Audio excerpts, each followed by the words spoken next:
আজকের আলোচ্য বিষয় ওসিয়ত। কুরআনুল কারীমে আল্লাহ পাক যে ওসিয়তগুলো করেছেন আমাদেরকে, সেই ওসিয়ত সম্পর্কেই আজকের আলোচ্য বিষয়। ওসিয়ত কাকে বলে? আদেশ মানে নির্দেশ, কোনো কিছু করতে বলা, এটাকে আদেশ বলে।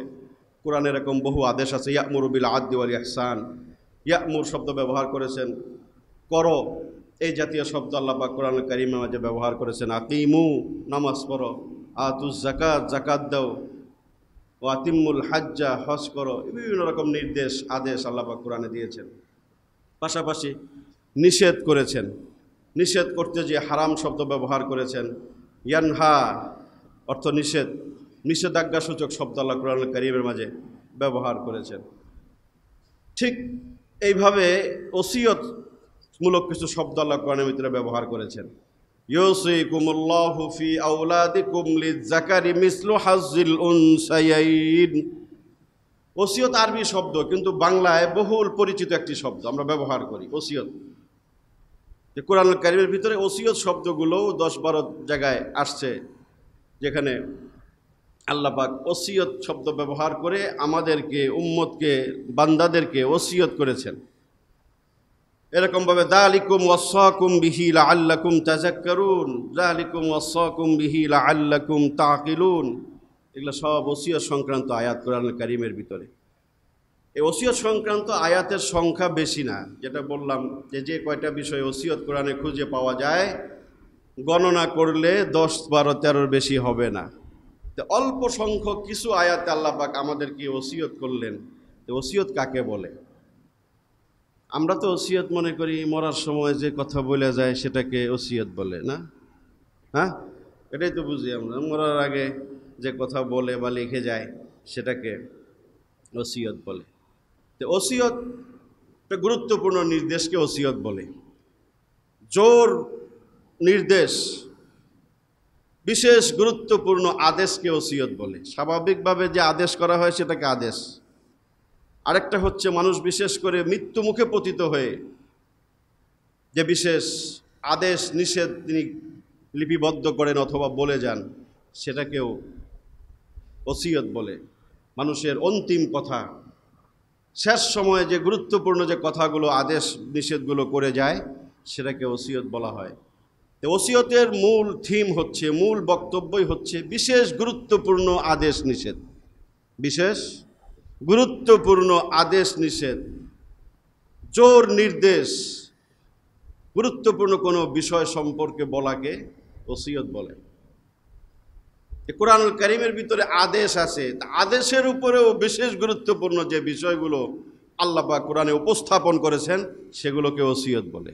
বুঝছেন সংক্ষেপে কথা? আদেশ মানেই তো আল্লাহর আদেশই তো গুরুত্বপূর্ণ। আল্লাহর যে কোনো আদেশই গুরুত্বপূর্ণ, শিরোধার্য।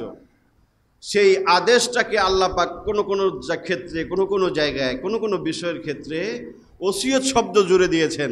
তার মানে ওই আদেশ, ওই নিষেধগুলোকে বিশেষ গুরুত্ব দিয়ে আল্লাহ পাক আমাদের সামনে উপস্থাপন করছে। এটা হচ্ছে আল্লাহর ওসিয়তের রহস্য, ওসিয়তের তাৎপর্য, যে আল্লাহ ওসিয়ত কেন করলেন। আদেশ সূচক শব্দ ব্যবহার করছেন, আমর নেহি, এটাই তো যথেষ্ট ছিল। আবার কিছু কিছু বিষয় আল্লাহ পাক ওসিয়ত শব্দ ব্যবহার করে উপস্থাপন করেছেন কেন? উত্তর হচ্ছে সেগুলো সবিশেষ গুরুত্বপূর্ণ, বিশেষ তাৎপর্যপূর্ণ বিষয়। এই জন্য আল্লাহ পাক কিছু কিছু বিষয় কোরআনে 10, 12, 13টা বিষয়কে আল্লাহ পাক আদেশ নিষেধের পাশাপাশি বিশেষ ওসিয়ত শব্দ ব্যবহার করে আমাদের সামনে উপস্থাপন করেছে, যেন আমরা সেই বিষয়গুলোর গুরুত্ব, তাৎপর্য উপলব্ধি করতে পারি। এই জন্য ওসিয়ত শব্দ ব্যবহার করেছে। তা আমি যে আয়াতটা তেলাওয়াত করেছি, সূরাতুল আনআমের আয়াত, এই আয়াতের ভিতরে 151 নম্বর আয়াত, সূরাতুল আনআম 8 নম্বর পারা।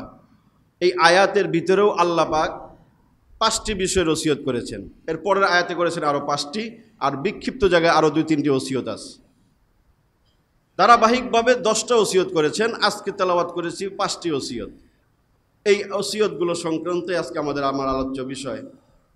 সূরাতুল আনআমের 151 নম্বর আয়াত। এই আয়াতের মাঝে আল্লাহ পাক বলেন, কুল তাআলাউ আতলু মা হাররামা রাব্বুকুম আলাইকুম আল্লা তুশরিকু বিহি শাইআ ওয়া বিল ওয়ালিদাইনি ইহসানা ওয়ালা তাকতুলু আওলাদাকুম মিন ইমলাক নাহনু নারযুকুকুম ওয়া ইয়্যাহুম ওয়ালা তাকরাবুল ফাওয়াহিশা মা যাহারা মিনহা ওয়া মা বাতান ওয়ালা তাকতুলুন নাফসাল্লাতী হাররামাল্লাহু ইল্লা বিল হক যালিকুম ওয়াসাকুম বিহি লাআল্লাকুম তাআকিলুন। কুল, হে নবী আপনি বলুন, তাআলাও, আসো। আল্লাহ বলেন, হে নবী আপনি বলুন, ঘোষণা করুন। কিভাবে ঘোষণা করুন? যে আপনি বলুন, তাআলাও, হে মানুষ তোমরা আসো, শুনো আমার কাছ থেকে একটি গুরুত্বপূর্ণ কথা। তাআলাও আতলু মা হাররামা রব্বুকুম। এই আয়াতের ভিতরে দুটা জিনিস সংযুক্ত হয়েছে। একটি হচ্ছে আল্লাহ পাকের নিষেধাজ্ঞা এবং ওসিয়ত। এই আয়াতের যে কটা পাঁচটা বিষয় উল্লেখ করছেন আল্লাহ পাক, এই পাঁচটা বিষয়ের উপরে আল্লাহর নিষেধাজ্ঞা আরোপ করেছেন, হারাম শব্দ ব্যবহার করেছেন, এবং আয়াতের শেষে ওসিয়ত শব্দ ব্যবহার করেছেন। চিন্তা করেন কতটা গুরুত্বপূর্ণ এই পাঁচটা বিষয়। এরপরে আরো পাঁচটা বিষয় বলেছেন। হারাম বললেই যথেষ্ট ছিল, এটার পাশাপাশি ওসিয়ত শব্দ ব্যবহার করেছেন, যে আমি তোমাদেরকে এই পাঁচটা বিষয় ওসিয়ত করলাম, বিশেষ নির্দেশ দিলাম তোমাদেরকে পাঁচটা বিষয় মেনে চলার জন্য। আয়াতের ভঙ্গিমা হচ্ছে যে আল্লাহ রসুলকে আল্লাহ পাক বলেন, কুল তাআলাও, হে নবী আপনি বলুন, হে মানুষ তোমরা আসো, মনোযোগ দিয়ে আমার থেকে কতগুলো বিষয় তোমরা শোনো। আতলু মা হাররামা রব্বুকুম আলাইকুম, আমি তোমাদের কাছে বর্ণনা করব, তেলাওয়াত করে শোনাবো যে বিষয়গুলো তোমাদের রব তোমাদের জন্য হারাম করেছে। আতলু, আমি তেলাওয়াত করে শোনাবো। হাররামা রব্বুকুম, তোমাদের রব যা হারাম করেছেন তোমাদের জন্য। এইভাবে উপস্থাপন করে গুরুত্ব উপলব্ধি করিয়ে এরপরে ঘোষণা করেন আল্লাহ পাক, আতলু মা হাররামা রাব্বুকুম আলাইকুম আল্লা তুশরিকু বিহি শাইআন ওয়া বিল ওয়ালিদাইনি ইহসানা। এক নম্বর, হাররামা রাব্বুকুম আলাইকুম আল্লা তুশরিকু বিহি শাইআ। এক নম্বর বিষয় হচ্ছে তোমাদের রব তোমাদের উপর হারাম করেছেন, ওসিয়ত করেছেন, বিশেষ নির্দেশ দিচ্ছেন, লা তুশরিকু বিহি শাইআ, তোমরা কশ্চিন কালেও তোমাদের রব আল্লাহর সাথে কাউকে শরীক করবে না। শিরিকের উপরে নিষেধাজ্ঞা আরোপ করেছেন। ওসিয়ত করে আল্লাহ বলেছেন যে তোমাদেরকে বিশেষ নির্দেশ দিচ্ছি, আমি বিশেষভাবে বলতেছি যে তোমরা কোনো অবস্থাতে আল্লাহর সাথে শিরিক করবে না। শিরিক কাকে বলে যথেষ্ট আলোচনা হয়েছে, যদি মনোযোগ দিয়ে শুনে থাকেন জেনে থাকার কথা। আল্লাহর সাথে অংশীদারিত্ব সাব্যস্ত করা, পৃথিবীর সবচেয়ে জঘন্যতম অপরাধ বলা হয় আল্লাহর সাথে শরিক করা। সেটা কাজে হোক, কথায় হোক, আচরণে হোক, আকীদা বিশ্বাসে হোক, যে কোনোভাবে হোক, সংস্কৃতিতে হোক, কোনো পর্যায়ে শিরিকে লিপ্ত হওয়া, এটা পৃথিবীর জঘন্যতম অপরাধ। মানুষের পক্ষে এর চেয়ে জঘন্য বড় অপরাধ আর হতে পারে না। আল্লাহ রাসূলকে জিজ্ঞাসা করছেন সাহাবায়ে কেরাম, আইয়ু যামবি আকবারু ইনদাল্লাহ, হে নবী আইয়ু যামবি আকবার ইনদাল্লাহ, আল্লাহর নিকট সবচেয়ে বড় পাপ কি? সাহাবায়ে কেরামের প্রশ্ন রাসূলের প্রতি, আইয়ু যামবি আকবারু ইনদাল্লাহ, আল্লাহর নিকট সবচেয়ে বড় অপরাধ কি? যে পাঁচটা বিষয়ে ওসিয়ত শোনাবো, এই পাঁচটা বিষয়, কতগুলো বিষয়, এই জায়গায় তিনটা বিষয় রাসূল উল্লেখ করেছেন এই হাদিসের ভিতরে। সাহাবায়ে কেরামের প্রশ্নের প্রেক্ষিতে আল্লাহ রাসূল বললেন, ক্বালা রাসূলুল্লাহি সাল্লাল্লাহু আলাইহি ওয়াসাল্লাম আন তাদউয়া লিল্লাহি নিদ্দান ওয়া হুয়া খালাকাকা। এক নম্বর সবচেয়ে পৃথিবীতে বড় পাপ হচ্ছে আন তাদউয়া লিল্লাহ নিদ্দান ওয়া হুয়া খালাকাকা, ওই আল্লাহর সাথে শরীক সাব্যস্ত করা, যেই আল্লাহ তোমাকে সৃষ্টি করছে। তোমার সৃষ্টিকর্তা আল্লাহর সাথে শরীক করা, এটা পৃথিবীর সবচেয়ে বড় পাপ, এই হাদিসে রাসূল বলছে। শিরিককে আল্লাহ রাসূল বিভিন্ন হাদিসের মাঝে সবচেয়ে বড় পাপ, কোরআনেও আল্লাহ পাক সবচেয়ে বড় পাপ হিসেবে আখ্যায়িত করেছেন। এরপরে সাহাবা একরাম আবার প্রশ্ন করেছেন, সুম্মা ক্বালা আইয়ুন, এরপরে কোন পাপ সবচেয়ে বড় পৃথিবীতে? রাসূল বলেছেন, আন তাকতুলা ওয়ালাদাকা মাখাফাতা আন ইয়াতআমা মাআক, সন্তান হত্যা করা, দারিদ্রতার ভয়ে সন্তান হত্যা করা, এটাও পৃথিবীর মাঝে অন্যতম জঘন্যতম একটি মহাপাপ। সন্তান হত্যা করা, সেটা পৃথিবীতে আসার আগেও হতে পারে। সন্তান আসার দরজা বন্ধ করে রাখলেন, এক বাচ্চা হয়েছে 6 বছর, আর বাচ্চা হয় না, কে হয় না, আটকায় রাখছে। কেন আটকাইছে? খাওয়াইব কেরা, আসে না, ফ্যামিলি প্ল্যানিং করতেছে না। তুমি খাওয়াও, তুমি কি রাজ্জাক, তুমি কি রিজিক দাতা, যে তুমি আটকায় রাখছো কে? ওই 5টা বিষয়ের ওসিয়তের মধ্যে এটা আছে। যেই আল্লাহ তোমাকে রিজিক দিচ্ছে, তোমার ঘরে যে সন্তানটা জন্ম নিবে তার রিজিকও আল্লাহই দিব। ওর রিজিক নিয়ে সে পৃথিবীতে আসবে, তুমি কেন তার দরজা বন্ধ করতেছো? এটা জঘন্যতম পাপ।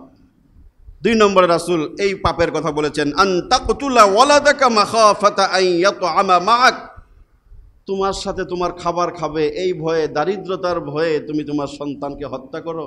সেটা ভ্রূণ হত্যা হোক, গর্ভের হত্যা হোক, অথবা পৃথিবীতে আসার পরে হত্যা হোক, সন্তানকে হত্যা করা রাসূল এই হাদিসে দ্বিতীয় জঘন্যতম পাপ বলেছেন।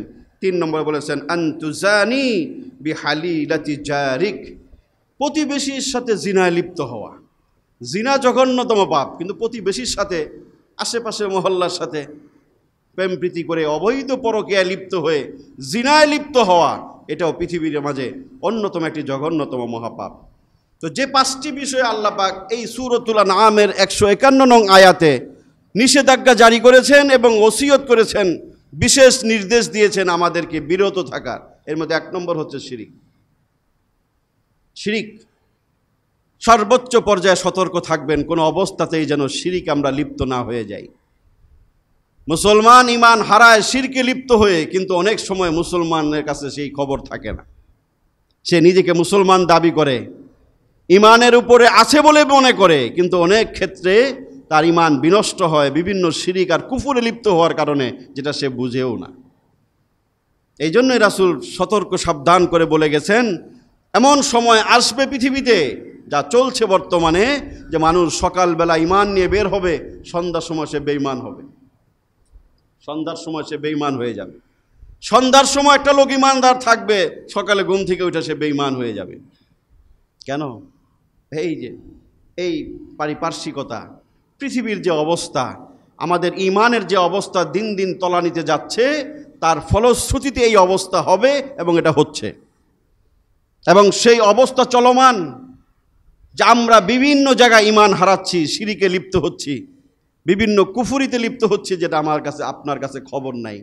নিজেকে বড় ইমানদার, বড় মুমিন মুসলমান আমরা মনে করতেছি, ভাবতেছি, দাবি করতেছি, কিন্তু কোথায় যে কোন জায়গায় আপনি ইমান হারিয়েছেন, ইমানকে নষ্ট করেছেন, কুফুর শিরককে মিশ্রিত করে ইমানের 12টা বাজাইছেন, সেই খবর আপনার আমার কাছে হয়তো নাই। এই জন্য সর্বোচ্চ পর্যায়ে সতর্ক থাকা, কথাবার্তায়, কাজে, কর্মে, চলনে, বলনে, আকীদা বিশ্বাসে, সভ্যতায়, সংস্কৃতিতে, রীতিনীতি, কৃষ্টি, কালচারে, সব কিছুর ভিতরেই নিজের ইমানকে ধরে রাখা, নিজের ইমানকে ধরে রাখা, ইমানের উপরে অটল অবিচল থাকা, বিশ্বাসের ক্ষেত্রে কোনো কম্প্রোমাইজ চলে না। ওইটা বিনষ্ট হলে তার জীবনের সকল আমল বরবাদ হয়। গত সপ্তাহে আলোচনা করেছি যে সমস্ত কারণে আমল নষ্ট হয়, তার মধ্যে একটা ছিল ইমান আনার পরে কেউ কুফরি করলে, ইমান আনার পরে কেউ শিরিক করলে তার আমল বিনষ্ট হয়। পিছনে যত আমল থাকুক সব নষ্ট হয়ে যায় একটা মাত্র শিরিকের কারণে, আল্লাহ কোরআনে স্পষ্ট বলেছেন, নবীদেরকে উদ্দেশ্য করে বলেছেন, লা ইন আশরাকতা লা ইয়াহবাতান্না আমালুক ওয়া লা তাকুনান্না মিনাল খাসিরিন। যদি হে নবী, আপনারা নবীর জামাত যারা পৃথিবীতে নবী হিসেবে এসেছেন, আপনারাও যদি শিরিক করেন, লা ইয়াহবাতান্না আমালুক, আপনাদের পিছনের সকল নেক আমলগুলো আমি বরবাদ করে দিব, একটাও টিকবে না। নবীদের প্রতি এই হুমকি ধমকি থ্রেট করেছেন আল্লাহ পাক শিরিক সম্পর্কে, যে এত জঘন্য অপরাধ যে নবীরা করলেও যে ছাড় পাবে সেই সুযোগ নাই। অতএব উম্মত হিসেবে আমাদেরও ছাড় পাওয়ার কোনো সুযোগ নাই। অতএব ইমানকে বাঁচাতে হলে শিরিক থেকে সর্বোচ্চ পর্যায়ে সতর্কতা অবলম্বন করতে হবে। ইমান নষ্ট হয় শিরিক দ্বারা, আমল নষ্ট হয় বেদাত দ্বারা। আমল করে বেদাতি পন্থায়, মন গড়া পন্থা, এটাকে বেদাত বলে। রাসূলের সুন্নত তরিকা বাদ দিয়া মন গড়া পন্থায় আমল করলে আমল নষ্ট হয় বেদাতে, ইমান নষ্ট হয় শিরিকে। বিভিন্ন পর্যায়ে বিভিন্ন রকম সুরতে শিরিক সমাজের ভিতরে বিদ্যমান আছে, থাকবে। আপনার এলেম, আপনার সতর্কতা, তাকওয়া ইত্যাদির মাধ্যমে সে সমস্ত শিরিকের জাল থেকে আপনাকে নিজেকে বাঁচাইতে হবে। বিভিন্ন ছদ্মাবরণে, ভালো লেবাসে, পোশাকে আপনার সামনে আসবে। আপনার ভিতরে যদি যথেষ্ট পরিমাণ ধর্মীয় জ্ঞান না থাকে, আপনি পার্থক্য করতে পারবেন না কোনটা শিরিক আর কোনটা শিরিক না। এই জন্য ইসলামের মৌলিক জ্ঞান, প্রাথমিক জ্ঞান প্রত্যেকটা মুসলমানের জন্য ফরজ অর্জন করা। জানি না, শিখি নাই, এটা বলার কোনো সুযোগ নাই, ওটা বাধ্যতামূলক, ওটা ফরজ আইন। তলাবুল ইলমি ফরিদাতুন আলা কুল্লি মুসলিম। বুখারী এই যে সহিহ হাদিসের মাঝে রাসূল বলেছেন প্রত্যেক মুসলমানের উপর দ্বীনি ইলম শিক্ষা করা ফরজ। এটার অর্থ দাওরায়ে হাদিস পাশ করে মাওলানা হওয়া ফরজ না। ওই ইসলামের মৌলিক জ্ঞান, যেই জ্ঞান না থাকলে আপনি হালাল হারাম পার্থক্য করতে পারেন না, জায়েজ না জায়েজ পার্থক্য করতে পারেন না, ওইটুকু জ্ঞান প্রত্যেকটা মুমিন মুসলমান নর নারীর উপরে শিক্ষা করা ফরজ। যেই পরিমাণ জ্ঞান না থাকলে ইবাদত করতে পারেন না, নামাজ পড়তে পারেন না, হজ করতে পারেন না, যাকাত দিতে পারেন না, কোনো ইবাদত করতে পারেন না। প্রত্যেকটা ইবাদত সুষ্ঠুভাবে সম্পাদন করার জন্য পূর্ব শর্ত হচ্ছে ওই ইবাদত সম্পর্কে আপনার সঠিক জ্ঞান লাগবে। নামাজ পড়তে গেলে নামাজের সঠিক জ্ঞান লাগবে, যে নামাজ কিভাবে পড়তে হয়, নামাজের অত্যাবশ্যকীয় বিষয়গুলো কি, কিভাবে নামাজ নষ্ট হয়, এই সমস্ত জ্ঞান ছাড়া তো আপনি নামাজ পড়তে পারবেন না। ঠিক ইমান নষ্ট হয় কোন সকল বিষয়ে, এই প্রাথমিক জ্ঞানগুলো প্রত্যেকটা মুসলমানের জন্য ফরজ। ওই জ্ঞান না থাকার কারণে বহু মানুষ বিভিন্ন সময়ে বিভিন্ন রকম শিরিকের মাঝে লিপ্ত হয়ে যায়। যে এটা যে শিরিক অনেক সময় মনেই করে না। ছবি পূজা বলেন, ব্যক্তি পূজা বলেন, নেতার পূজা বলেন, বিভিন্ন রকম ভাস্কর্য পূজা বলেন, অনেক রকমভাবে আমাদের সমাজে শিরিক থাকে, যেটাকে অনেক মুসলমান শিরিক মনে করে না, যুক্তি কুতর্ক করে, না এটা শিরিক হবে কেন? সম্মান, ছবি দিয়ে সম্মান করতেছে, ছবির মাঝে ফুল দিচ্ছে, পুষ্পার্ঘ অর্পণ করতেছে, সম্মান। কিসের জন্য সম্মান? তাহলে রাসূলের কবরে ফুল দেওয়া হয় না কেন? নবীদের কবরে কেন পুষ্পমাল্য অর্পণ করা হয় না? কোনো সাহাবায়ে কেরামের চেয়ে কি তোমরা তোমাদের নেতারে বেশি ভালোবাসো? সাহাবায়ে কেরাম তো রাসূলকে নিজেদের জীবন থেকে ভালোবেসেছেন, তো তারা তো ওই কাজগুলো করে নাই। রাসূল স্পষ্ট নিষেধ করে গেছেন, আমার কবরকে মাজার বানাইবা না, জিয়ারতের জায়গা, এখানে ভিড় ওরস ইত্যাদি কার্যকলাপের জায়গা আমার কবরে বানাইবা না। রাসূল স্পষ্ট বলে গেছেন, অতীতের জাতিগুলো ধ্বংস হয়েছে এই সমস্ত ব্যক্তি পূজা, নবী পূজা, বিভিন্ন মানুষের পূজা করে তারা ধ্বংস হয়েছে। রাসূল নিজের জীবদ্দশায় সতর্ক করে গেছেন। তা আপনি আপনার নেতাকে, আপনার সম্মানিত ব্যক্তিকে কোন যুক্তিতে আপনি এই সমস্ত কার্যকলাপের মাধ্যমে আপনি শ্রদ্ধা জানাচ্ছেন, স্মরণ করতেছেন? তখন তো একটিবারের জন্য চিন্তা করেন না যে এখানে কি আমার ধর্ম আমাকে পারমিট, আমাকে অনুমোদন করে, এই বিষয়গুলো কি আমার ধর্মের সাথে যায়, এটা কি অনুমোদিত? সেখানে ধর্মটা গৌণ হয়ে যায়। সকল ক্ষেত্রে আমরা ধর্মকে আনতে রাজি না, মানতে রাজি না। এটা হচ্ছে সুবিধাবাদী মুসলমান। যেখান দিয়ে ভালো লাগে, যতটুকু ভালো লাগে ততটুকু আমরা ধর্ম মানি। এই প্রশ্নটা আল্লাহ কোরআনে ছুড়ে দিয়েছেন, আফাতুমিনুনা বিবাদিল কিতাব ওয়া তাকফুরুনা বিবাদ। তাহলে কি তোমরা আমার কিতাবের কিছু মানলা আর কিছু ছেড়ে দিলা? আল্লাহ নিজে প্রশ্ন করেছেন ওই সমস্ত মুসলমানদেরকে যারা মসজিদে আসলে মুসলমান, মসজিদের বাইরে গেলে বোঝা যায় না সে মুসলমান নাকি। এই সংখ্যাই তো বেশি, এই সংখ্যাই তো বেশি। মসজিদে ঢুকলে সুন্দর, সপ্তাহে একদিন লম্বা টুপি, গোল টুপি, পাঞ্জাবি, জব্বা গায়ে দিয়ে মসজিদে প্রথম কাতারে এসে বসে। মসজিদের বাহিরে তার ব্যবসা বাণিজ্য, রাজনীতি, সমাজনীতি, সংস্কৃতি, অর্থনীতি, কোথাও ইসলামের ছিটাফোঁটা নাই। এই সব জায়গায় ইসলাম লাগে না, ইসলাম শুধু মসজিদের ভিতরে মৌলবীদের মাঝে সীমাবদ্ধ থাকবে। এই সেন্টিমেন্টের মানুষ আছে না সমাজে, এদের সংখ্যাই বেশি। ইসলাম কি শুধুমাত্র মসজিদের ভিতরে সীমাবদ্ধ রাখার জন্য আসছে? বলেন, আপনারাই বলেন, আপনারা মুসলমান তো আপনারাই বলেন যে আমার ধর্মটা কি শুধুমাত্র মসজিদের ভিতরে, যে আমি নামাজ পড়ব, মসজিদে আসলে একটু কোরআন শরীফ পড়বো, মাঝে মাঝে একটু হুজুরদের কথা শুনবো, এতটুকুই না। না, কমপ্লিট কোর্স অফ লাইফ, আপনার পূর্ণাঙ্গ জীবন ব্যবস্থার নাম হচ্ছে ইসলাম। পৃথিবীর শ্রেষ্ঠতম জীবন ব্যবস্থার নাম হচ্ছে ইসলাম। জন্ম থেকে মৃত্যু আপনার জীবনের অল সাইড এমন কোনো দিক নাই যে দিক ইসলাম নির্দেশনা দেয়নি। একেবারে আপনার জন্ম থেকে মৃত্যু, ঘুম থেকে নিয়ে সব কিছুর মাঝে ইসলামী নির্দেশনা আছে। কিভাবে ঘুমাবেন, কিভাবে খাবেন, কিভাবে ব্যবসা করবেন, কিভাবে রাজনীতি করবেন, কিভাবে রাষ্ট্র চালাবেন, কিভাবে নেতাগিরি করবেন, কিভাবে চাকুরি করবেন, কিভাবে সমাজের রীতিনীতি মেনে চলবেন, সব কিছুর পুঙ্খানুপুঙ্খ বিবরণ যেই ধর্মের মাঝে আছে সেই ধর্মের নাম ইসলাম। সব ধর্মে পাবেন না সব কিছু, কিন্তু সব কিছু পাবেন যেই ধর্মে, সেই ধর্মের না। এই জন্য বলা এটা মানবতার ধর্ম, মানুষের ধর্ম, এটা মানুষের স্বভাবজাত ধর্মের নাম ইসলাম। এবং এই বিধানটা সবচেয়ে শ্রেষ্ঠ এবং সুন্দর, উত্তম। এর চেয়ে উত্তম, শ্রেষ্ঠ, ভালো কোনো বিধান পৃথিবীতে নেই।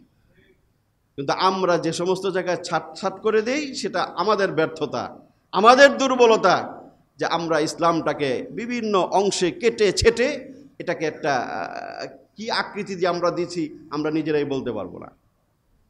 সংস্কৃতিতে আমরা অনেক সময়, সংস্কৃতিতে আবার ধর্ম কি আস, এখানে আবার ধর্ম কেন? রাজনীতিতে ধর্ম থাকবে কেন? বহু মানুষের, বহু নামদারি মুসলমানের প্রশ্ন এটা না?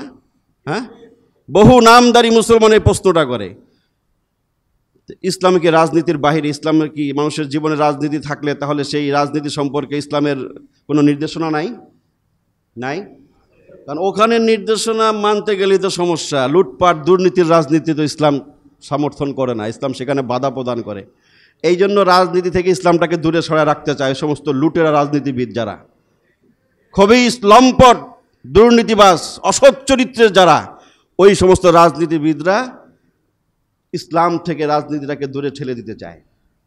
কারণ ওই রাজনীতি যদি ইসলাম অনুযায়ী করতে হয় তাহলে তাদের চুরি, দুর্নীতি, লম্পটতা যা আছে, লুচ্চামি, বদমাইশি সব বন্ধ হয়ে যায়। এই জন্য তারা ইসলামের রাজনীতি শুনতে পারে না। কোনো হুজুরের কথার ভিতরে একটু রাজনীতির গন্ধ পাইলেই বহু খবিস আছে দাঁড়ায় প্রতিবাদ করে, হুজুরের কণ্ঠ স্তব্ধ করে দিতে চায়। এরকম লোক আছে না?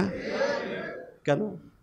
কোরআনের ভিতরে রাজনীতি নাই, রাসূল রাজনীতি করে নাই, সাহাবায়ে কেরাম রাজনীতি করে নাই? করছে। তোমাদের মতো এই গণতন্ত্র আর বস্তা পচা অসভ্য রাজনীতি ইসলাম আমাদেরকে শিখায় নেই।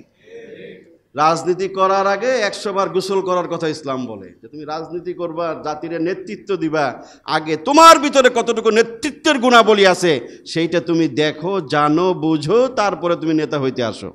এই কথা ইসলাম বলে। এখন তুমি হঠাৎ আঙ্গুল ফুলা কলা গাছ, হঠাৎ নেতা, ওরে বাবা, নেতার পালা বদল। এক নেতা গেছে, ইউনিয়ন পর্যায় পর্যন্ত সব নেতা পালায় গেছে, আরেক দল নতুন নতুন নেতার আবির্ভাব হয়েছে না? নেতা হওয়া কি এত সোজা ব্যাপার? ইসলামে অনেক কঠিন একটা ব্যাপার নেতা হওয়া। সাহাবায়ে কেরাম নেতা হইতে চায় নাই, জোর করে মাসে নেতা বানাইছে এদেরকে। আর আমরা নেতা হওয়ার জন্য কি না করি কেন? ওই যে ইসলামী নেতা হইতে চাই না। ইসলাম বলছে নেতা হলে তোমার ভিতরে এই এই এই গুণগুলো লাগবে, এই এই গুণগুলো, নীতিগুলো তোমার ভিতরে থাকতে হবে, তারপর তুমি নেতাগিরি করতে আইসো। এই জন্য ইসলামে কেউ নেতা হইতে চায় নাই। আবু বকর বলেন, ওমর বলেন, ওসমান বলেন, আলী বলেন, কেউই ভোটে দাঁড়ায় আর পাশ করে এমপি, প্রধানমন্ত্রী হয় নাই। এদেরকে মানুষের জোর করে বানাইছে। আবু বকরের জোর করে বানাইছে রাসূলের ইন্তেকালের পরে। এই লোক হইতে চায় নাই, মাপ চাইছে যে আমারে বানায়েন না, আমি যোগ্য না। সবাই কয় আমগো মধ্যে সবচেয়ে যোগ্য তোমারই দেখি, তোমার হইতেই। বাধ্য হয়ে তিনি শেষ পর্যন্ত খলিফাতুল মুসলিমিন হয়েছেন। তার ব্যবসা বাণিজ্য সব লাডে গেছে। 2-2.5 বছর তিনি রাষ্ট্রীয় ক্ষমতায় ছিলেন।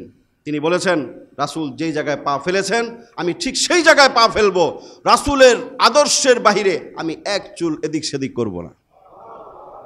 ঠিক তাই করেছেন। যেটা বৈধ ছিল, করলে করতে পারতেন, তিনি করেন নাই। তিনি বলছেন, না, রাসূল যা করছেন আমি তাই করব, এক চুল এদিক সেদিক করেন নাই। ওমর ইবনুল খাত্তাব আইসা এই যে বর্তমান যে আধুনিক প্রশাসনিক ব্যবস্থা, এগুলো ওমর ইবনুল খাত্তাব এগুলো তিনি প্রবর্তন করেছেন, কিন্তু আবু বকর সেগুলো হাতই দেন নাই, বলছে আমি এগুলো করবো না। ওমর ইবনুল খাত্তাব আইসা থানা বানাইছেন, পুলিশ বানাইছেন, প্রশাসন সুবিন্যস্ত করেছেন ওমর ইবনুল খাত্তাব রাদিয়াল্লাহু তাআলা। তো উনি অন্যায় করেন নাই, উনি রাসূলের অনুমোদন, রাসূলের আদর্শের ভিতর থেকেই করেছেন। কিন্তু এতটা সতর্ক ছিল ওনারা নেতৃত্ব সম্পর্কে, সেই নেতৃত্বের আজকে কোথায়? ওই নেতৃত্বের গুণাবলী অর্জন করার পরেই ইসলাম বলে তুমি নেতা হইতে আসো। সব জায়গাতেই ইসলামের সৌন্দর্য আছে, যেটা রাজনীতি বলেন, সমাজনীতি বলেন, সংস্কৃতি বলেন। সংস্কৃতিতে একদল মানুষ ইসলামকে মনে করে এখানে ইসলামের কোনো ভূমিকা নাই, ইসলামের কোনো নির্দেশনা নাই, যা খুশি তাই করো। পহেলা বৈশাখ আসতেছে, সংস্কৃতির নামে বিজাতীয় কৃষ্টি কালচারগুলো এই জাতিকে গিলানের চেষ্টা করা হচ্ছে বহুদিন থেকে, হচ্ছে না? চৈত্র সংক্রান্তি পালন করা হচ্ছে, পালন করতে বাধ্য করা হচ্ছে। কি এটা? আপনারা সার্চ দিয়ে দেখেন ইন্টারনেটে, কি এটা? এটা পৌত্তলিকদের, মূর্তি পূজারীদের, মুশরিকদের একটা অনুষ্ঠান। চৈত্র মাসের শেষ দিন তারা পূজা করে, বিভিন্ন রীতি তারা পালন করে, তিতা খায়, রোগ হইব না, তিতা খায় চৈত্রের শেষ দিন, অমুক করে তমুক করে, চৈত্রের পূজা করে। এটার সাথে মুসলমানদের কি সম্পর্ক? অথচ একদল লোক বাঙালি সংস্কৃতির নামে এটা এই জাতিকে গিলানের চেষ্টা করতেছে বহুদিন ধরে। অনেক মুসলমান এটাতে শরিক হচ্ছে, নাচতেছে, গাইতেছে, পূজা হচ্ছে, মেলা হচ্ছে। একটিবারের জন্য চিন্তা করে না যেখানে আমার ধর্মের পারমিট আছে কিনা, আমার ধর্ম এটাকে এলাও করে কিনা। আলেম সমাজ বলতে গেলে আলেম সমাজের বিরুদ্ধে তীক্ষ্ণ দৃষ্টি উঠায়। হ্যাঁ, আপনারা এগুলো কেন বলেন?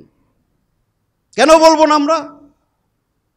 সংস্কৃতি কখনো ধর্মের বাইরে হয় না। দেখেন, হিন্দুদের সংস্কৃতি তাদের ধর্মের সাথে ওতপ্রোতভাবে জড়িত। খ্রিস্টানদের সংস্কৃতি, ইহুদিদের সংস্কৃতি, যত ধর্মাবলম্বী আছে তাদের সংস্কৃতির ভিতরে তাদের ধর্মের প্রভাব অবশ্যই আছে না? অবশ্যই আছে।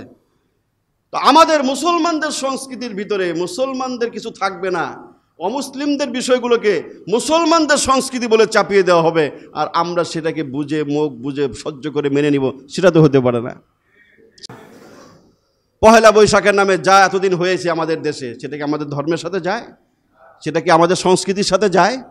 সেটা তাদের একটা পূজা, পৌত্তলিক মুশরিকদের ওদের একটা ধর্মীয় আচার। সেখানে আমাদেরকে সামিল করার চেষ্টা করা হয়েছে মঙ্গল শোভাযাত্রার নামে। অথচ মঙ্গল শোভাযাত্রা শব্দটার ভিতরে শিরিক, শব্দটাই শিরিকি শব্দ। কোনো শোভাযাত্রার ভিতরে, কোনো জায়গায়, কোনো মিছিলে, কোনো র্যালিতে মঙ্গল আছে, কল্যাণ আছে, এটা বিশ্বাস করার নামই তো শিরিক। অমুক মিছিলের মাঝে গেলে মঙ্গল হয়, অমুক র্যালিতে গেলে আপনার কল্যাণ হবে, বরকত হবে, এই কথা ইসলাম কোথাও বলছে? তাহলে তো মক্কা মদিনায় হজে আরাফার মিনার ময়দানে যে মিছিল হয় ওগুলোতে বলতো ওই যে মঙ্গল শোভাযাত্রা আরাফার ময়দানে হচ্ছে, বলতে পারতো না? পবিত্র শোভাযাত্রা, ওগুলো তো ইসলাম বলে নাই যে ওই শোভাযাত্রা মঙ্গল শোভাযাত্রা যাও শরীক হও, তোমার মঙ্গল হবে, এই কথা ইসলামের কোথাও নাই। তাহলে চারুকলা, বটতলা, রমনার থেকে মিছিল বের হয়, ওটাকে নাম দেওয়া হয়েছে এই জাতিকে শিরকে লিপ্ত করার হীন উদ্দেশ্যে, যে ওটা মঙ্গল শোভাযাত্রা, পেঁচা, হাতি, ঘোড়া, মোরা কতটি নিয়ে এটার পিছনে মানুষগুলো হেঁটে যায়, নাম দিছে মঙ্গল শোভাযাত্রা। নাউজুবিল্লাহ। বহু মানুষ সংস্কৃতির নামে মুক্ত মনের নামে ওটাতে সামিল হচ্ছে। সে চিন্তাও করতেছে না যে এটা কি, এটার সাথে আমার ধর্মের সম্পর্ক কতটুকু এবং এই বাঙালি জাতির কৃষ্টি কালচারের কতটুকু সম্পৃক্ততা এটার সাথে আছে। হ্যাঁ, আমরা বাঙালি জাতি হিসাবে প্রথম পরিচয় আমরা মুসলমান, তারপর আমরা বাঙালি জাতি। অবশ্যই জাতি হিসেবে একটা কৃষ্টি কালচার থাকতে পারে, সেটা যদি আমার ধর্মের সাথে বিরোধপূর্ণ না হয় তাহলে সেটা পালন করতে ইসলাম নিষেধ করে নাই। আগে ছিল নবান্নের উৎসব, ছিল গ্রামগঞ্জে এই বাঙালি জাতির কিছু কিছু উৎসব ছিল যেটার সাথে ধর্মের কোনো বিরোধ নাই, আছে। নবান্ন উৎসব ছিল, নতুন হালখাতা ছিল, পহেলা বৈশাখে হালখাতা করত বিভিন্ন ব্যবসায়ীরা, বিভিন্ন রকম নিজেরা পিঠাপুলি বানাইতো, এগুলোর সাথে তো ধর্মের কোনো বিরোধ নাই। কিন্তু যখন এই সংস্কৃতিটাকেই যখন এইভাবে মোড়ক দেওয়া হলো বিভিন্ন রকম শিরকি কার্যকলাপ দিয়ে, এটার মাঝে কত রকম বিশ্রী মূর্তি বানানো হচ্ছে, বিভিন্ন রকম মূর্তি প্রতিচ্ছবি সেটার মাঝে নিয়ে সেটা নিয়ে তারা প্রদর্শন করতেছে, মানুষগুলো হেঁটে যাচ্ছে, এবং কত রকম গান আছে, শিরকি গান সেখানে গাওয়া হচ্ছে। হ্যাঁ, বেশো হে বৈশাখ এসো, অগ্নি স্নানের সূচি হোক ধরা, এই জাতীয় সব শব্দগুলোর ভিতরে শিরিক এবং কুফরি ভরপুর। আগুনের গোসল কি আবার, রবীন্দ্রনাথের গান গেয়ে তারা বর্ষবরণ উদযাপন করতেছে। অগ্নি স্নানে সূচি হোক ধরা, পৃথিবী নাপাক হইল কেমনে? আবার পৃথিবীকে পবিত্র করতে বলতেছে আগুনে পুরাইয়া। আগুনে পুরাইলে পবিত্র হয়, এটা হিন্দুদের বিশ্বাস। এই জন্য তাদের লাশ পুরাইয়া আগুনে পবিত্র বানায়। আমরা মুসলমান তো এই গান গাইতেও পারি না, এই গান বিশ্বাসও করতে পারি, কারণ এটা করলে আমার ঈমান নষ্ট হয়ে যাবে। পৃথিবীকে অপবিত্র ভাবার সুযোগ ইসলামে নাই, এবং এটাকে আগুনে পুরাইয়া পবিত্র বানাইতে হবে, এই বিশ্বাসে বিশ্বাসী হওয়ার সুযোগ ইসলামে নাই। অতএব মঙ্গল শোভাযাত্রার নামে অন্য কোনো শোভাযাত্রা এই দেশে আর চলতে পারে না, ঠিক কিনা বলেন? নতুন সরকার সাহেব উদ্যোগ নিচ্ছেন, পরিবর্তন করবেন, আমরা দেখতে চাই পরিবর্তন। হিন্দুয়ানি সংস্কৃতি এই জাতিকে আর গিলানের চেষ্টা করবেন না, এই জাতি এটা বরদাস্ত করবে না। কোনো শোভাযাত্রা, মঙ্গল শোভাযাত্রা নামে কোনো শোভাযাত্রা দেশে চলতে পারে না। আপনার মনে চায় আপনি মিছিল করেন, হাঁটেন, সমস্যা কি? আপনি হাঁটবেন, হাঁটা বাবা হাঁটেন, পান্তা খাবেন, পান্তা বাবা খান, সমস্যা নাই। কিন্তু ইসলামী ধর্মীয় অনুভূতিতে আঘাত করে, শিরকি কোনো কাজ প্রমোট করে, এই ধরনের কোনো কাজ এই জাতি কোনোদিন মেনে নিতে পারে না, ঠিক কিনা বলেন? এগুলোর বিরুদ্ধে সোচ্চার হন, নিজে বিরত থাকুন, পরিবার পরিজনদেরকে বিরত রাখুন, আপনার আশেপাশের লোকদেরকে বোঝানোর চেষ্টা করুন যে আমরা আমাদের স্বতন্ত্র জাতিসত্তা আছে, আমাদের সৃষ্টি কালচার আছে, ধর্মীয় কালচার, বাঙালি কালচার। এর বাহিরে বিজাতীয় অমুসলিম মুশরিক পৌত্তলিক অগ্নি পূজারী মূর্তি পূজারীদের কোনো সংস্কৃতি আমরা মেনে নিতে পারি না। আল্লাহ পাক আমাদেরকে সেগুলো থেকে হেফাজত করেন। যে 5টি বিষয়ে ওসিয়ত করেছেন আল্লাহ পাক এবং আমাদেরকে বিশেষ নির্দেশ দিয়েছেন, 1 নম্বর হচ্ছে শিরিক। তো সর্বপ্রকার শিরিক থেকে আমরা বাঁচার চেষ্টা করব ইনশাআল্লাহ। আল্লাহ পাক আমাদেরকে সকল প্রকার শিরিক থেকে বেঁচে থাকার তৌফিক দান করেন। বাকি 4টা বিষয় শুধু বলে দিচ্ছি যে এই আয়াতের ভিতরে আর 4টে বিষয় যা আল্লাহ পাক আমাদেরকে নিষেধাজ্ঞা দিয়েছেন, ওসিয়ত করেছেন, সেই 2 নম্বর বিষয় হচ্ছে ওয়াবিল ওয়ালিদাইনি ইহসানা। শিরিক সম্পর্কে একটা লাস্ট কথা বলি, দেখেন এটা মুসনাদ আহমদের সহিহ সনদে বর্ণিত একটা হাদিস, শেখ আলবানী হাদিসটিকে সহিহ বলেছেন। একটা মাসির কারণে এক লোক জান্নাতে গেছে, আর একটা মাসির কারণে এক লোক জাহান্নামে গেছে। কিসের কারণে? মাসি চিনেন না?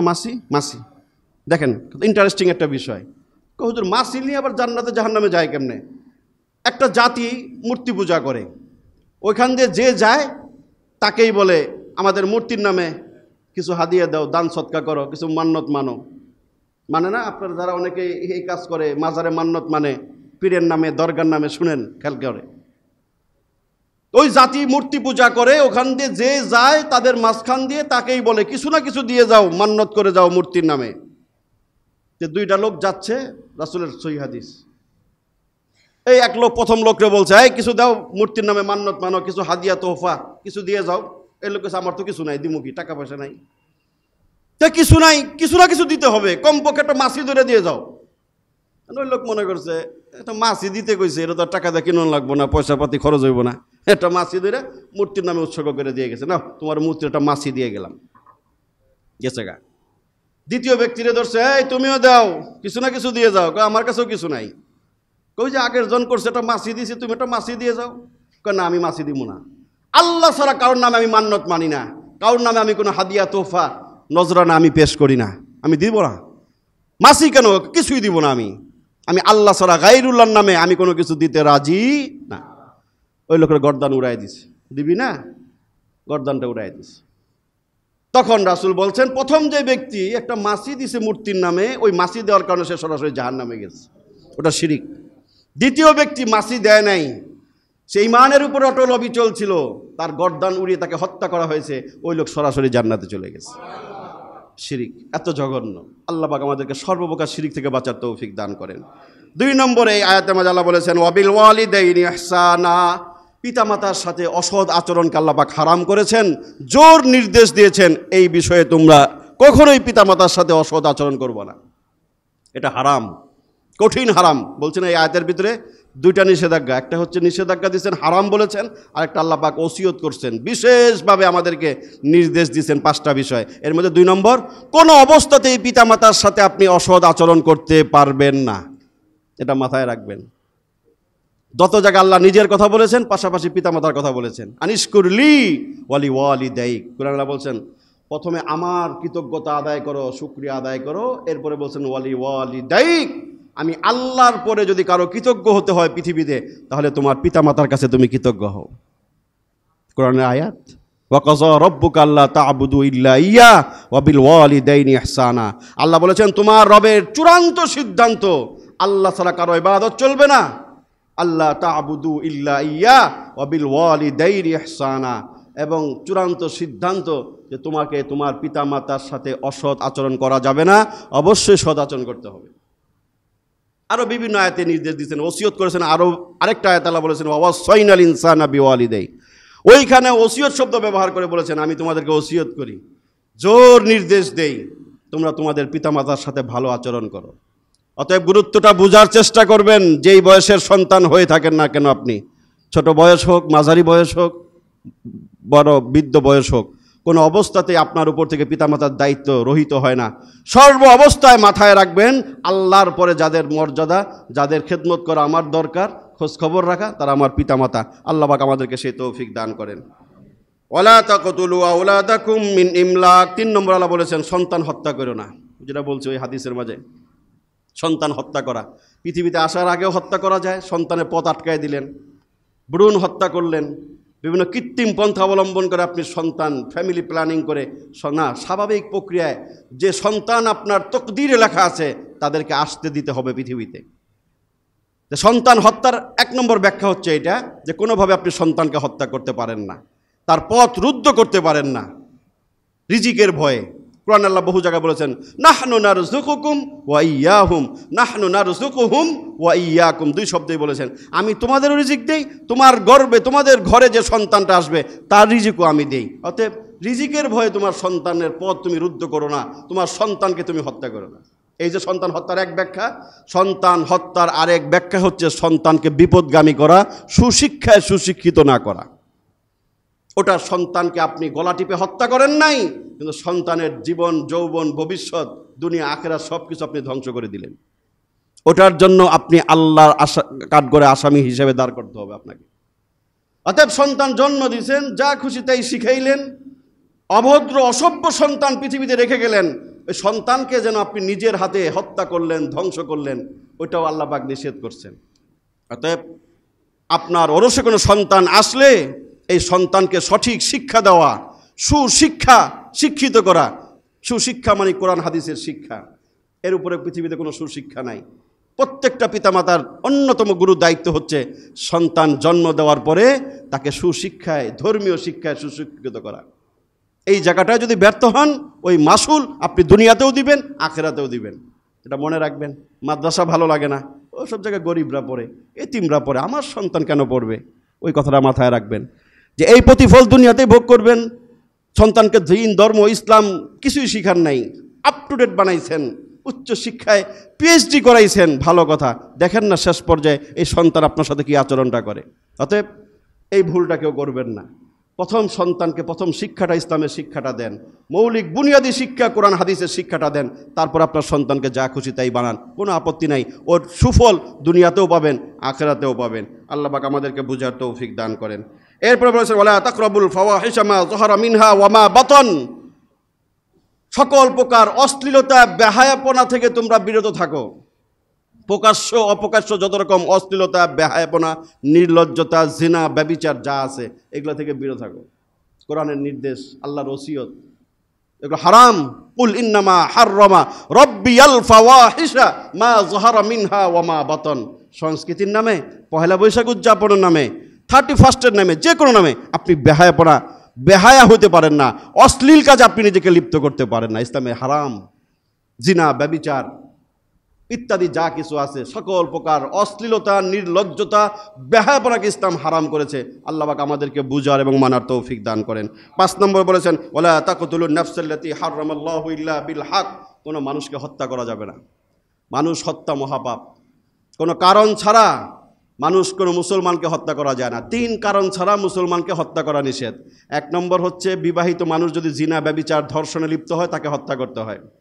2 নম্বর কেউ যদি খুন করে, কাউকে অন্য একজনকে খুন করে ফেলছে, খুনিকে হত্যা করা, এটা ইসলাম বলছে ঠিক আছে, যদি কেউ এইভাবে কাউকে যদি খুন করে তাহলে তাকে আপনি হত্যা করতে পারেন, কিন্তু এই সমস্ত কারণ ছাড়া আপনি কোনো মানুষকে হত্যা করতে পারেন না।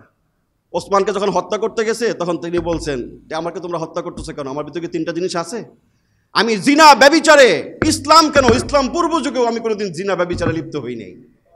জীবনে আমি কোনোদিন নেশাগ্রস্ত দ্রব্য আমি পান করি নাই, কারো ইজ্জত হরণ করি নাই, কোনো মানুষের গায়ে আমি একটা আঁচড় দেই নাই। তারপরও তাকে নির্মমভাবে হত্যা করা হয়েছে। 3 কারণ ছাড়া ইসলামে হত্যার অনুমতি নেই। মানুষ হত্যা জঘন্যতম অপরাধ, কোনো অবস্থাতেই কোনো মানুষকে হত্যা করা যাবে না। যদি করে তাহলে এটাকে আল্লাহ রসুল এই হাদিসে কোরআনে আয়াতে বলেছেন সবচেয়ে জঘন্যতম একটি পাপ হচ্ছে মানুষকে হত্যা করা অন্যায়ভাবে। তো সর্বপ্রকার হত্যা থেকে বেঁচে থাকা, অমুসলিমদেরকে হত্যা করা যাবে না, ইসলামে নিষেধ। বলছে আল্লাহ রসুল, কোনো অমুসলিমকে যদি কেউ হত্যা করে কারণ ছাড়া, তাহলে সে জান্নাতে তো যাবেই না, জান্নাতের ঘেরানো পাবে না। যেখানে অমুসলিমদেরকে হত্যার ব্যাপারে এত কঠিন বাণী উচ্চারণ করছে ইসলাম, সেখানে মুসলমানকে হত্যার ব্যাপারে অথচ কত মুসলমানকে হত্যা করতেছে। অমুসলিম মানুষকে হত্যা করা এটা অমুসলিমদের কাজ। ওই দেখেন অভিশপ্ত ইহুদি ইসরায়েল, ওরা মানুষকে কিভাবে হত্যা করতেছে। পৃথিবীর ইতিহাসে জঘন্যতম নরপিচাস ইহুদি সম্প্রদায়। কোরআন আল্লাহ বলেছেন মানবতার সবচেয়ে বড় দুশমনের নাম হচ্ছে ইহুদি। লা তাজিদান্না আশাদ্দান নাসি আদাওয়াতান লিল্লাযিনা আমানুল ইয়াহুদ ওয়াল্লাযিনা আশরাকু। কোরআন আল্লাহ বলেছেন পৃথিবীতে মুসলমানদের মানুষের সবচেয়ে 1 নম্বর জঘন্যতম শত্রুর নাম হচ্ছে ইহুদি, 2 নম্বর হচ্ছে মুশরিক। দেখেন, তাকায় দেখেন ইসরায়েলের দিকে আর ভারতের দিকে, একেবারে কোরআনের সত্যতা দেখেন 100 মিলে যায়। কি নির্বিচারে মানুষগুলোকে হত্যা করতেছে, কি নির্বিচারে। এরকম দৃশ্য পৃথিবীতে আমরা তো দেখিই নাই, শুনিও নাই, যে এরকমভাবে নিরীহ মানুষকে হত্যা করা যায় বিনা কারণে। নির্দ্বিধায় তারা হত্যা করতেছে, পুরা বিশ্ব নিশ্চুপ। আর ভারতের মাঝে 2 দিন পর পরে মুসলমান মারে আর তাকায় থাকে আমাগো দেশের দিকে। মুসলমানদের সম্পত্তি ওয়াকফ বিল বাতিল করে দিছে, মুসলমানদের সম্পত্তি কেড়ে নিচ্ছে। যেখানে মুসলমানদের ন্যূনতম অধিকার যেই ভারতে নাই, সেই ভারত আমাদেরকে মানবতার সবক দিতে আসে, মাঝে মধ্যে আসে না? হ্যাঁ, অথচ আমাদের দেশে হিন্দুরা জামাই আদরে আছে, আর ওই দেশের মুসলমানরা তাদের ধর্মীয় অধিকার, সামাজিক অধিকার কোনোটাই সেখানে নাই, আর তারা আমাদেরকে মানবতার শিক্ষা দিতে আসে। কোরআনে ওই আয়াত আমাদেরকে এই কথাই স্মরণ করায়, মানবতার সবচেয়ে বড় 2 দুশমন ইহুদি আর হচ্ছে মুশরিক, পত্তলিক, অগ্নি পূজারী, মূর্তি পূজারী ওই ভারতে হিন্দুদের গোষ্ঠী যারা আছে, এদের সম্পর্কে সতর্ক থাকা। ফিলিস্তিনি শুধু আমাদের করণীয় কি? হ্যাঁ, আপনার জায়গা থেকে আপনি করবেন, আপনি তাদের পণ্যগুলো বর্জন করবেন, অনলাইন অফলাইনে প্রতিবাদ করবেন, রাস্তায় নেমে প্রতিবাদ করেন, আপনার জায়গা থেকে আপনি প্রতিবাদ করেন, অন্তরে জিহাদি জজবা লালন করেন যে আল্লাহ, আমরা ওখানে যেতে পারতেছি না, যদি সুযোগ হয় আমি অবশ্যই। এখন তো পৃথিবীর অনেক মুফতি, গ্র্যান্ড মুফতিরা ফতোয়া দিয়েছেন ইসরায়েল ইহুদিদের বিরুদ্ধে সশস্ত্র জিহাদ করা ফরজ আইন হয়ে গেছে, প্রত্যেক মুসলমানের জন্য ফরজ হয়ে গেছে। যদি সুযোগ হয় সেখানে দিয়ে সশস্ত্র জিহাদের সংগ্রামে লিপ্ত হওয়া, শরিক হওয়া প্রত্যেক মুসলমানের জন্য ফরজ। এটা এখন পাকিস্তানের তকি উসমানী সাহেব সহ পৃথিবীর বড় বড় মুফতিরা ফতোয়া দিচ্ছে যে ওরা যা করতেছে পৃথিবীতে, পৃথিবীর অবস্থা যা সৃষ্টি করছে, এর একমাত্র সমাধান হচ্ছে জিহাদ।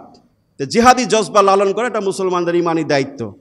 সরাসরি পারেন আর না পারেন, অন্তরে জিহাদি জজবা লালন করতে হবে, তাহলে আপনি বিছানায় মৃত্যুবরণ করলেও শহীদি মৃত্যু পাবেন। আর যদি অন্তরে জিহাদের প্রতি ঘৃণা থাকে, ভয় থাকে, তাহলে আপনি যেখানেই মারা যান না কেন, আপনি মুনাফিকের উপর আপনার মৃত্যু হবে। আল্লাহ পাক আমাদেরকে হেফাজত করেন।